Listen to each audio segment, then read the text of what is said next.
সিদ্ধান্তই নিতে পারছিলাম না যে কাকে দিব।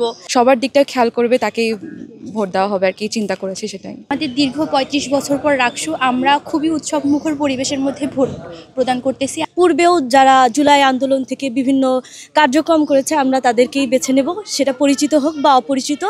তাদের প্রচার এবং তাদের কাজ অনুযায়ী আমরা তাদের বেছে নেব। সিদ্ধান্তই নিতে পারছিলাম না যে কাকে দিব। ইভেন আজকে সকালে আমরা তাও হতে পারছি না, আস্তে আস্তে বলছিলাম যে কাকে দেওয়া যায় এরকম আর কি।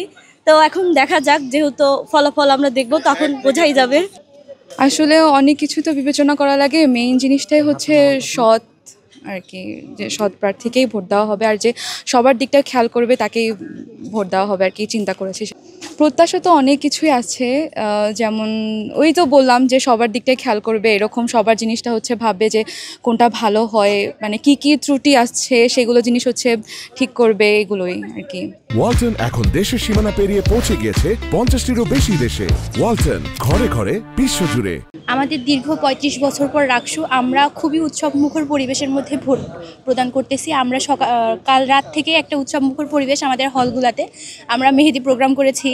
আবার হচ্ছে আমাদের যেই এটা আমাদের লাকি বলা চলে যে ৩৫ বছর পর আমরা রাকসুটা পাচ্ছি।